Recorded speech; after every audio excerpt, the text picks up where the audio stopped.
kepada Allah bukan hanya malam Ramadan tanggal 15.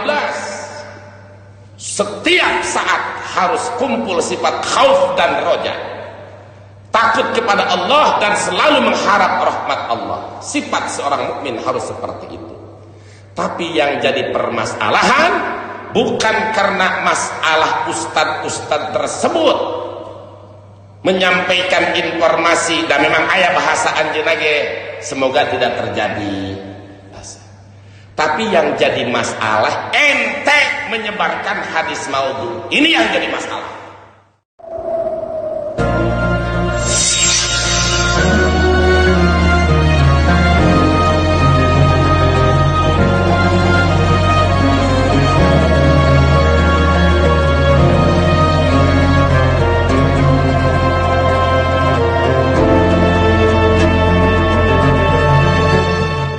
Mari kita kaji sekaligus dalam kajian masalah mustalahat hadis. Hadis ini hadis maudhu, tidak sah dinisbatan kepada Nabi. Rasulullah bersabda, na'udzubillah. Tadi sudah jelas kata Imam Al-Hafidz Jalaluddin Suyuti, al-khabarul maudhu syarrul khabari wa dzikruhu li alimin bihi. Seburuk-buruknya hadis itu adalah hadis maudhu, hadis palsu bagi seorang ustadz, bagi seorang kiai, bagi orang yang tahu bahwa itu hadis palsu. Haram meriwayatkannya, haram menyebarkannya, haram menyebarkannya. Kecuali jelaskan, ibu, bapak, saudaraku kaum muslimin, ini hadis palsu, ini hadis maudhu. Akan tetapi kita ayo tingkatkan ketakwaan kita kepada Allah. Jelaskan hadisnya, ngajak takwanya bagus. Ngajak takwa bukan berarti harus dengan hadis maudhu. Masih banyak hadis sahih, masih banyak hadis hasan, masih banyak hadis dhaif yang tidak derajatnya sampai kepada maudhu. Urusannya bukan masalah mengajak orang takut kepada Allah, bukan masalah penyebaran hadis maudhunya ini. Ingat, masalah urusan menyebarkan hadis maudhu. Menyebarkan hadis maudhu haram, kecuali dia jelaskan ini derajat hadisnya maudhu. Kenapa ini dikatakan maudhu? Mari kita kaji dalam mustalah hadis, rijalul hadis. Ini yang menulis hadis ini adalah Nu'aim bin Hamad. Di dalam kitab dia yang namanya kitab Al-Fitan. Siapa yang menyatakan hadis ini maudhu? Bukan orang. Al-Imam Uqaili, Imam Ibnul Jauzi, termasuk Imam Az-Zahabi, termasuk Imam Ibnu Hajar. Satu, hadis maudhu. Dua, fakta sejarah. Tadi dari mulai tahun 73 sampai 2020 geus 7 kali malam nisfu Ramadan, 15 Ramadan, malam Jumat. Fakta sejarah 7. Ojana kiai pan ieu mah jelema supaya eling ka Allah, supaya bagus ngelingan ka Allah nama, tapi ulah ngagunakeun hadis maudhu. Intinya jangan menggunakan hadis maudhu. Bukan masalah tidak boleh mengajak orang, boleh kita tarjib dan tarhib kepada orang, bahkan dengan hadis dhaif sekalipun tadi sudah jelas boleh, tetapi dhaif itu tidak sampai kepada derajat hadis maudhu.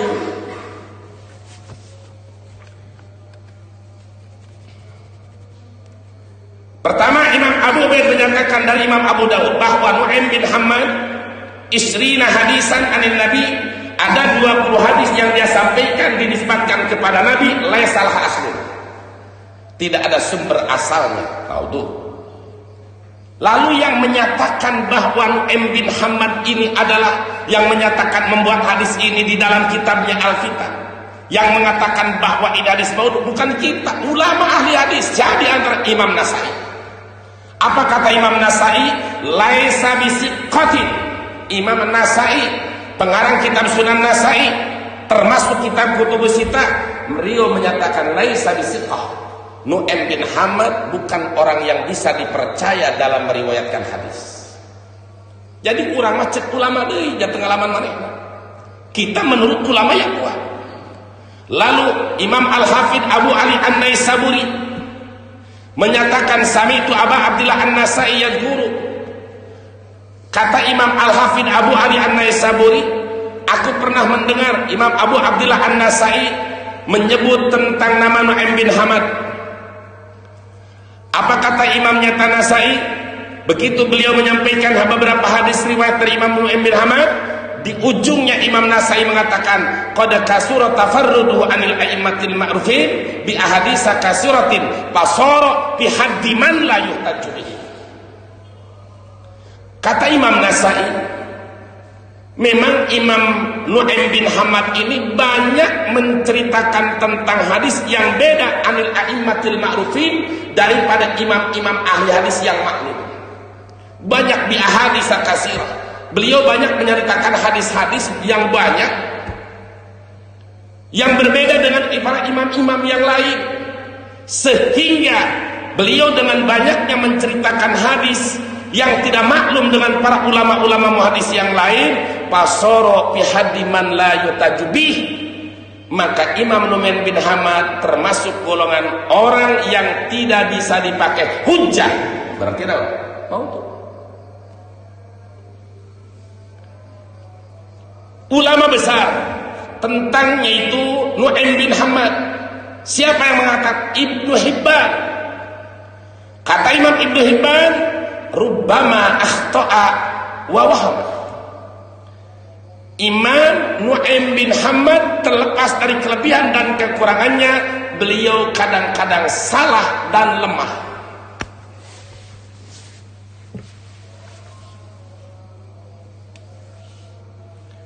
Lalu mengatakan la yajuzu li ahadin ayyutajabih, tidak boleh seseorang menjadikan hadis beliau yang dikarang di dalam kitab Al-Fitan.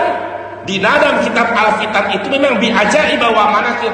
Kitab Al-Fitan itu menjelaskan hadisnya memang ajib-ajib, antik-antik, munkar-munkar, beda dengan yang lain. Memang orang Indonesia sukanya yang ajib-ajib, antik-antik.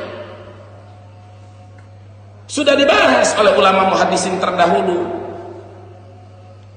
Bahkan Imam Ibnu Adi, setelah Imam Nyata menjelaskan tentang tadi, beliau menyatakan qad kana ahadu man yatasallabu bis sunnah wa mata fi minatil Qur'an bil habsi wa amamatu ma ankara alaihi wa ma dzakartuhu wa arju ayyakuna bakadisi mustaqimah.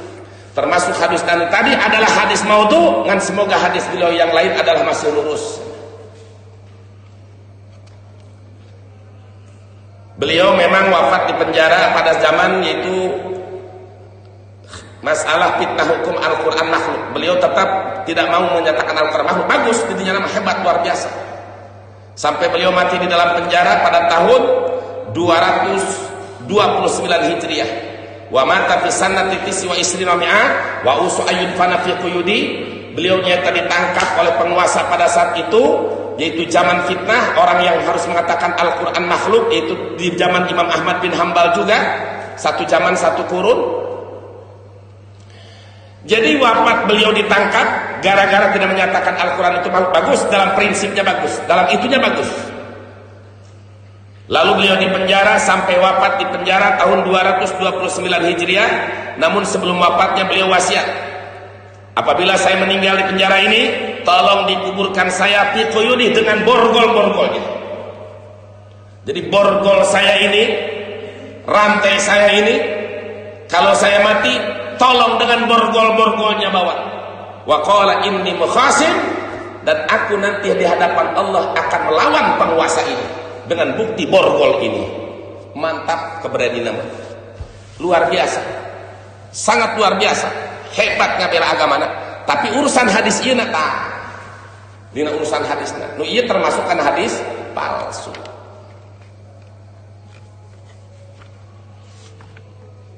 Jadi hati-hati. Masih banyaklah ayeuna orang dikaji di urang, Bukhari diaji, Sahih Muslim diaji, At-Tirmidzi diaji, Nasai diaji, Ibnu Majah diaji, terus sampai Riyadhus Shalihin anu leutik-leutikna tukilan-tukilanana diaji. Ketika hadis itu tidak jelas, kurang hati-hati, geus ngaji mustalahat masih banyak deh.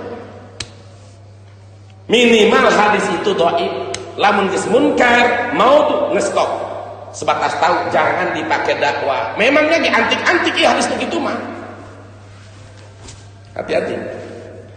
Jadi masalah, kembali kepada masalah tentang penyebaran hadis-hadis ini, Ustadz, para ulama, para kiai bagus mengingatkan umat supaya takwa kepada Allah, supaya selalu mengharap Allah, ternyata ridha Allah, supaya takut kepada adab Allah, bagus.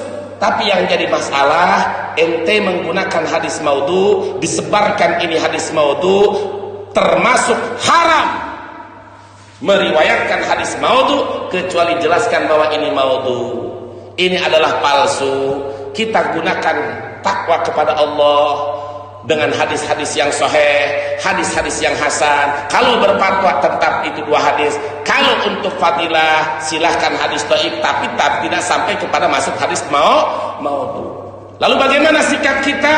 Waspada itu bagus. Ingat, oh malam Jumat isukan ya tanggal barai tinggal teruput ya, ini malam malam Selasa, malam Rebo, malam Kamis, malam Jumat. Ayo geus kumpul biasa segala cenah ge 40 peuting cenah urang neangan biasa cenah 40 deka. Lain bekal nu kitu anu diutamakeun, bekal takwa ka Allah. Mun sia tukang dosa geura loba istighfar ka Allah, mun tara puasa geura puasa, mun telok tarawih sing rajin tarawih. Bagus mengingatkannya, bagus. Ingat, jangan sampai salah pandang. Saya tidak menentang informasi Anda tentang ini, tapi saya tentang Anda menyebarkan hadis palsu untuk mengajak umat.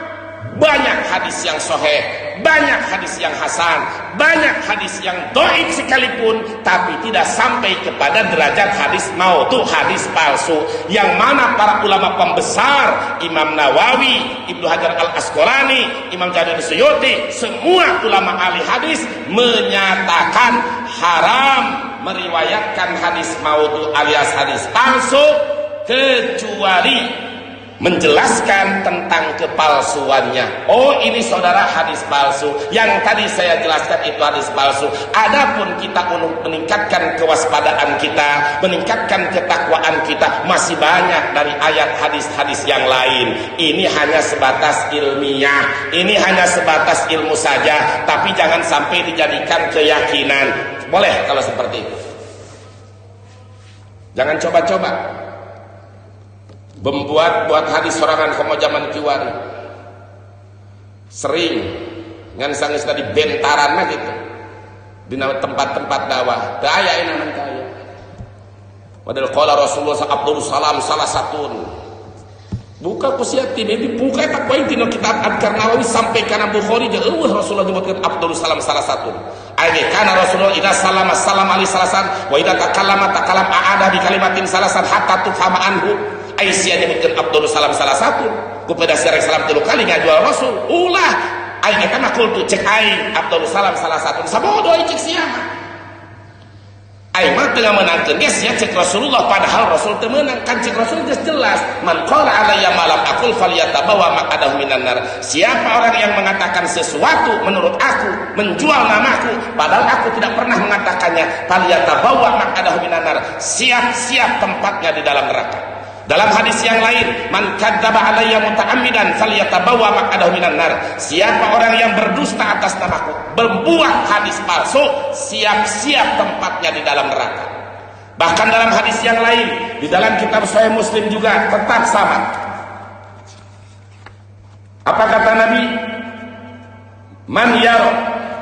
Man haddasa anni bihadisin yura annahu kadibun fa huwa kadibay. Siapa orang yang menceritakan satu hadis dariku, padahal dia tahu hadis itu bukan dariku, hadis itu palsu. Dia tahu itu hadis palsu, lalu dia riwayatkan, dia sebarkan, bahwa ahadul kadibain, maka dia yang menyebarkan salah satu di antara dua pendusta. Satu pendusta yang membuat, kedua lu yang meriwayatkannya. Diancam ku Nabi. Hati-hati dengan hadis maudhu. Keras ulama ahli mustalah hadis. Dari mulai Imam Bukhari sampai Imam Nawawi sampai Imam Jalaluddin Suyuti. Jelas Imam Jalaluddin Suyuti menyampaikan al-khabarul maudhu'u syarrul khabari wa dzikruhu li alimin bihi. Hati-hati santri al-futuhiyah. Loba keneh kitab anu jelas, hadis sahihna, hasana, dhaifna, campuranana, tapi ulah sampaikan ka sampai derajat maudhu. Nitip ulah sampai ka derajat hadis maudhu. Oh, hadis maudhu memang antik-antik, beda-beda dari yang lain, ajaib-ajaib. Ulah gitu. Masih banyak hadis selain itu. Kenapa? Diancam. Selain daripada ulama, memang Rasul menyatakan orang yang membuat hadis palsu itu malam akul falyatabawa maq'adahu minan nar. Siap-siap beteung nak sing kandel jeung nak neraka. Naudzubillah summa naudzubillah min dzalik. Wa qala al-Imam an-Nawawi rahimahullah. Lalu Imam Nawawi menyampaikan, dan Imam Nawawi pun bukan atas dasar pemikiran pribadi, beliau juga mengambil qala ulama minal muhadditsina wal fuqaha.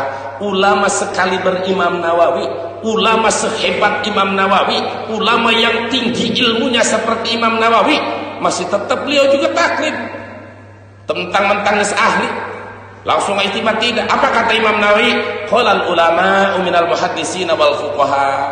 Para ulama ahli hadis, para ulama ahli fikih menyatakan yajuzu wa yustahabbul amalu fil fadail wa targhib wa tarhib bil hadis dhaif. Boleh bahkan disunahkan mengamalkan yang berkaitan dengan fadilah-fadilah amal, dengan targhib supaya masyarakat semangat tentang pahala, juga tentang tarhib, menaknya supaya manusia takut dengan adab, takut dengan siksa, takut dengan bencana. Boleh bil hadis dhaif, dengan hadis dhaif malam yakun maudhu'an, selama hadis dhaif tersebut tidak sampai kepada derajat maudhu, tidak sampai kepada derajat palsu.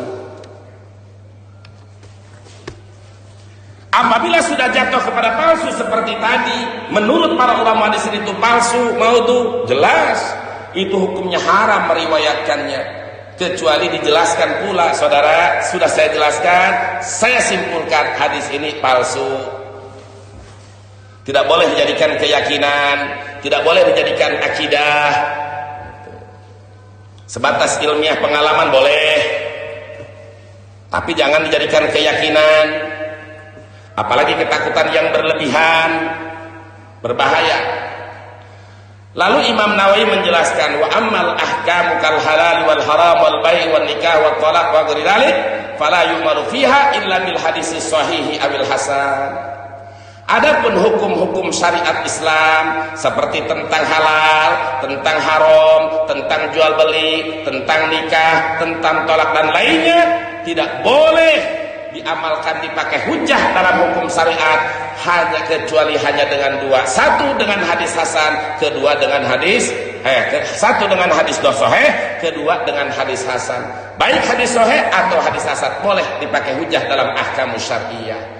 Juga Imam Nawawi menyatakan illa ayyakuna fi ihtiyatin fi syai'in min dalik, kecuali dalam situasi kondisi kita kehati-hatian saja, seperti umpama ada hadis dhaif bikarohati ba'dil buyu, hadisnya dhaif memakruhkan sebagian jual beli macam ini tidak boleh, makruh. Atau sebagian hadis dhaif menjelaskan tentang wanita-wanita yang makruh dinikah seperti ini, sekalipun itu hadis dhaif, kalau tidak sampai kepada derajat maudhu, fa innal mustahabba ayyatanazzaha anhu walakin la yajib, maka disunahkan kita harus berlepas diri, kita harus bersih dari melakukan jual beli yang dimakruhkan atau pernikahan yang dimakruhkan, akan tetapi tidak wajib kita harus melepaskan diri, tidak wajib, hanya sunnah saja, karena hanya kehati-hatian. Lalu Imam Nawawi menjelaskan, i'lam annahu yang bagi liman ballaghahu syai'un bi fadailil a'mali ayya'mala bihi walau maratan wahidatan yakuna min ahli. Bagi seseorang yang sampai kepadanya tentang keistimewaan fadilah-fadilah amal, misal kita tahu hadis tentang fadilah amal tarawih, kita tahu tentang hadis fadilah amal tentang yaitu tasbih di bulan Ramadan, atau tentang keistimewaan sholat duha, bukan dari hadis sahih, bukan hadis dhaif, silahkan ayyak malabi kita amalkan walau maratan wahidatan, sekalipun hanya satu kali mengamalkan. Kenapa? liyakuna min ahli, supaya kita bagian daripada orang yang telah mengamalkan hadis. Selama itu hadis-hadis dhaif tidak jatuh kepada munkar, tidak jatuh kepada maudhu. Bahkan kata Imam Nawawi, wala yang bagi ayatul qaumat, tidak sebatasnya untuk ditinggalkan.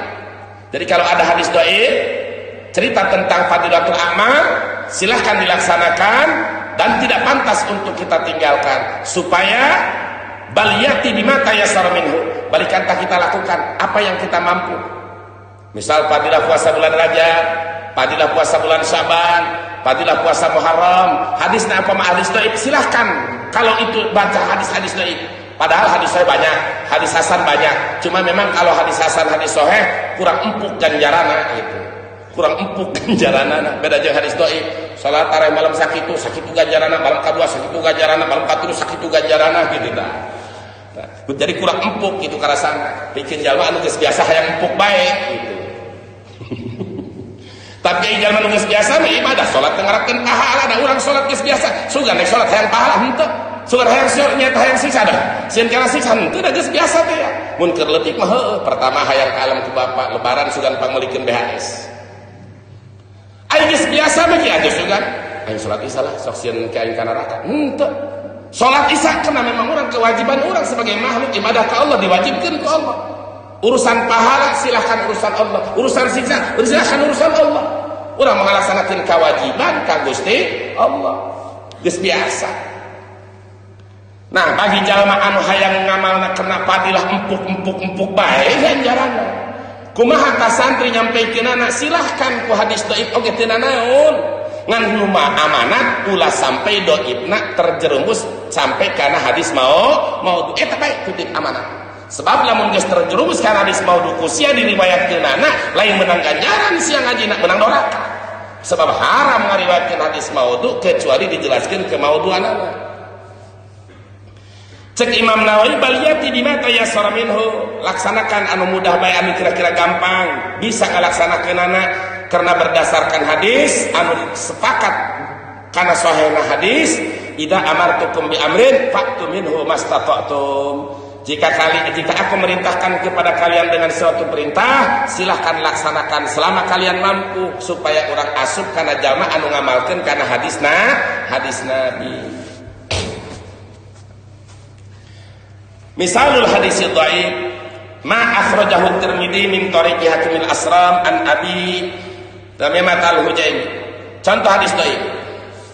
Itu hadis dhaif tadi, setiap hadis anu derajatnya para rawi hadisnya teu kasipatan ku sifat hadis sahih, teu kasipatan ku sifat hadis hasan, yakni teu cukup syarat anu 5.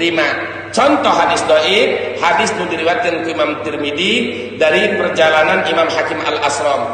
Sumber hadis di Abi Hurairah di kangjeng Nabi Muhammad sallallahu alaihi wasallam, Rasul bersabda, "Man ata haidon au imra'atan fi duburiha au kahinan faqad kafara bima unzila ala Muhammadin." Pertama, saha jalma cek hadisnya, saha jalma anu ngajima ka pamajikanna keur haid, maka eta jalma berarti telah kafir kepada hukum yang diturunkan kepada Nabi Muhammad. Berarti lamun ngajima ka pamajikan keur haid, kafir hukumna. Hiji, tak bahaya kan? Kayak orang surah kena makna bae heula. 2, di mana ngajima pamajikan kana dina duburna, paranting isingna, maka berarti eta jalma jatuh kana kafir. 3, sajalma datang ka dukun, faqad kafara, maka eta kafir. Lamun ia hadis dipahami secara tekstual tanpa dikait dengan hadis-hadis yang lain, bahaya. Salaki ngajima ka pamajikan di lockdown di Jakarta teu meunang balik. Lebaran teu bisa balik, tanggal 20 Rosawal kakarak balik. Sono jeung pamajikan balik ka imah pamajikanna keur haid. Dijima bae kafir, bahaya. Maksudna ya takwil. Man ataha idon sahajalma ngajima pamajikan anu keur haid, nekadkeun kana halalna. Nekadkeun kana halalna pamajikan keur haid dijima, maka jatuh kana kafir. Kenapa? Karena dia telah menghalalkan yang diharamkan. Oh, ditakwil. Tapi lamun manehna jima ka pamajikanna keur haid, kerhet nekatkeun kana haram ngan aing geus teu kuat berarti jatuh kana dosa, henteu jatuh kana kafir. Jadi ditaul dengan hadis yang lain. Atau man ata imra'atan fi duburiha, sahaja mengaji mah dumur pamajikan nekatkeun kana halalna, jatuh kafir ya kaharti tamat, sebab dia telah menghalalkan yang telah diharamkan, istihlal. Nah, apalagi lapad kahinan di dalam kitab hadis yang lain Irsadul Ibad, apalagi di dalam kitab itu kitab tafsir Ibnu Katsir ketika menjelaskan tentang ayat in kuntum fi raibin mimma nazzalna ala abdina, Imam Ibnu Katsir menyampaikan man ata kahinan, dalam riwayat yang man ata kahinan aw arafan fasaddaqa bima yaqulu faqad kafara bima unzila.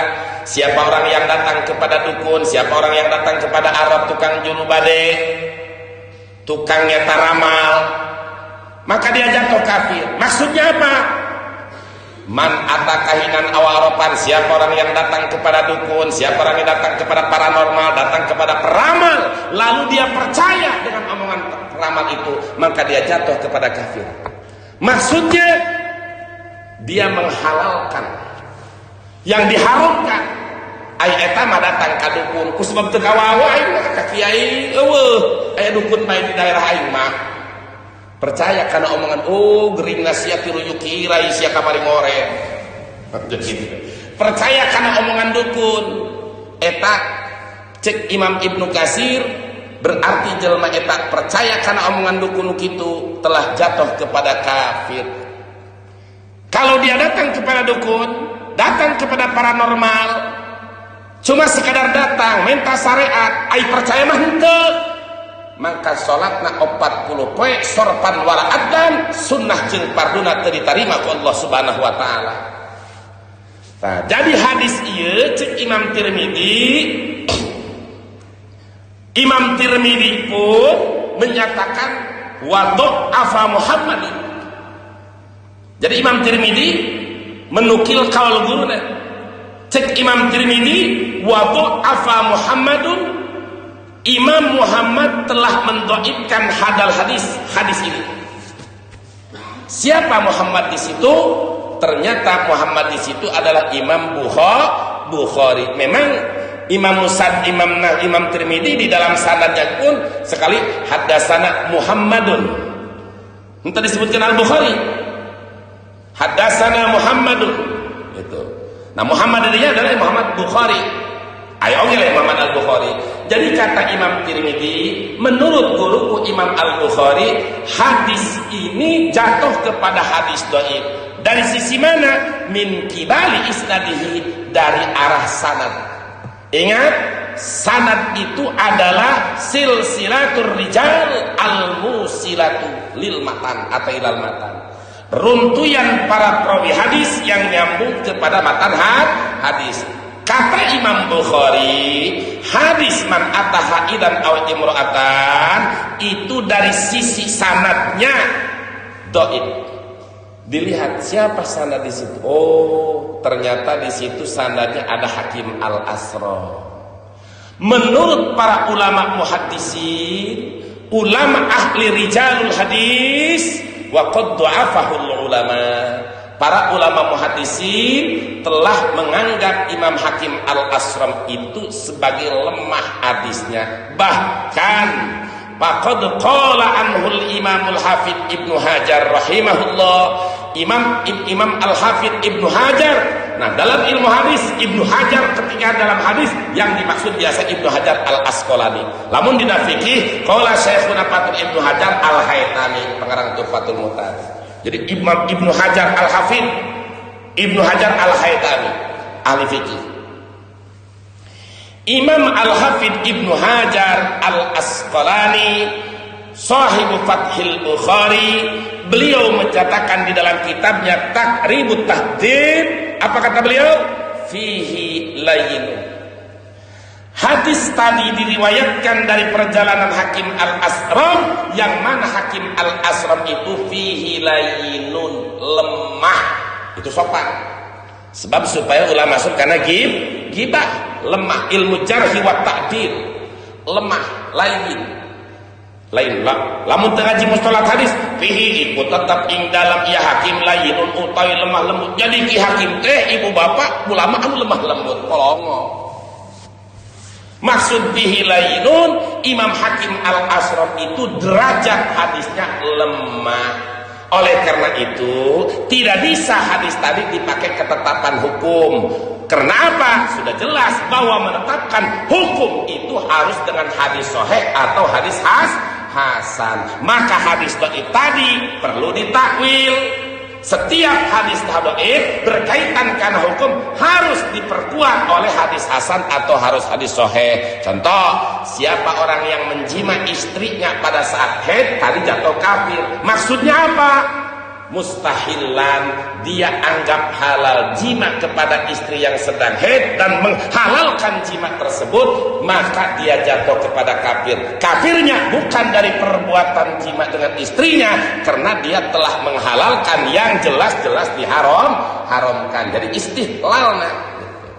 Kalau sekadar dia jima dengan istrinya sedalam keadaan posisi sedang haid, yakin hatinya pun meyakini bahwa ini haram, ngan geus nafsu geus teu kawawa, eta kan ukur jatuh kana dosa, henteu jatuh kana kafir.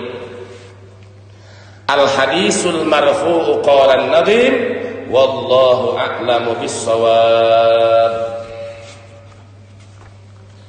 Bismillahirrahmanirrahim. Ya.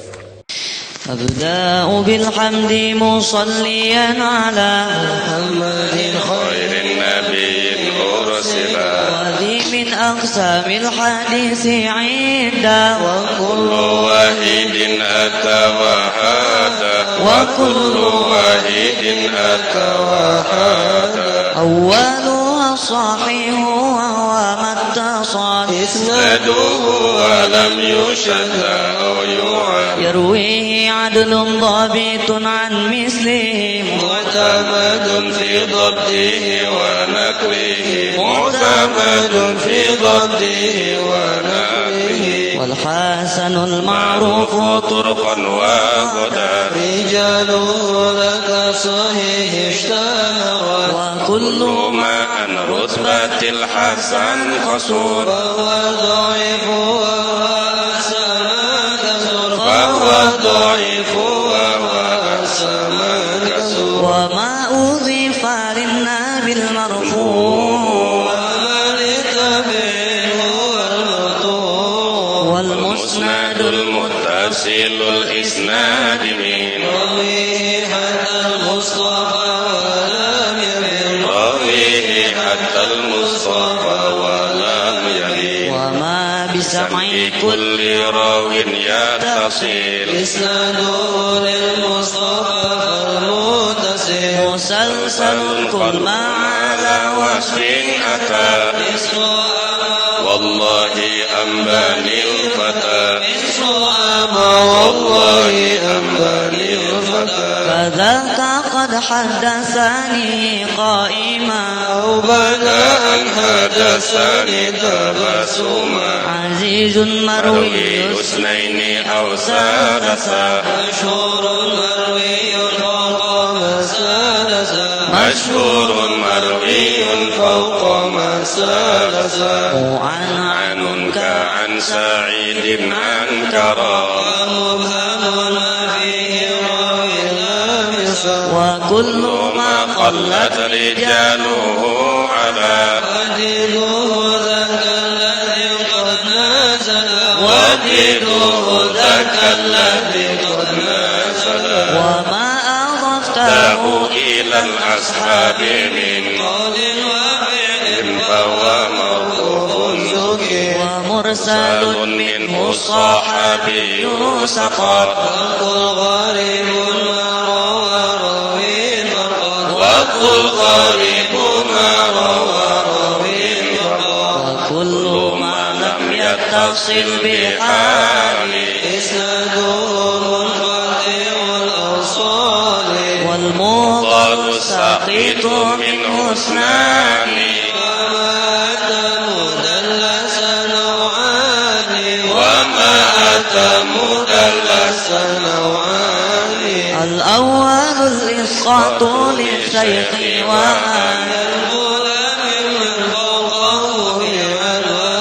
والثاني لا يسقطه لكن يسير أوصفه بما به لا ينعرف أوصفه بما به لا ينعرف وما يخالف ثقة فيه الملا أشهد والمقلوب كاسمان تلا إبدال راو ما براو قسمه وقلب إسناد لمن قسمه وقلب إسناد لمن قسمه والفرد ما قيدته بثقته وجمع أو قصد على روايته وما بعلة غموض أو خفاء معلل عنده قد عرف معلل عنده قد عرف ذو اختلاف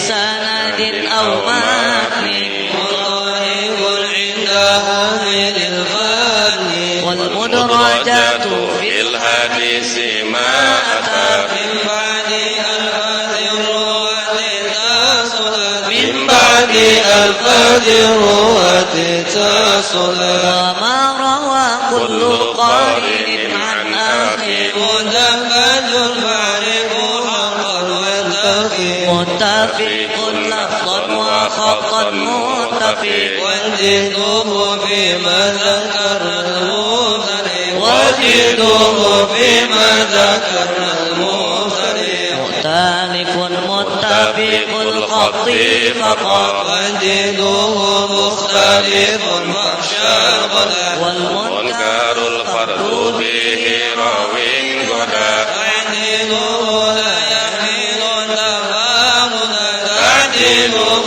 لا يحمل تفاوتا اتركوا ما واحد به انفراد وأجمع لضعفه وهو كرر والكاذب المختلف المصنوع على النبي فذلك الموضوع على النبي فذلك الموضوع وقد أتتك الجوهر المكنون سميتها منظومة البيكون فوق 30 ب40 أتت أبيتها ثم بخير ختمت أبيتها ثم بخير ختمت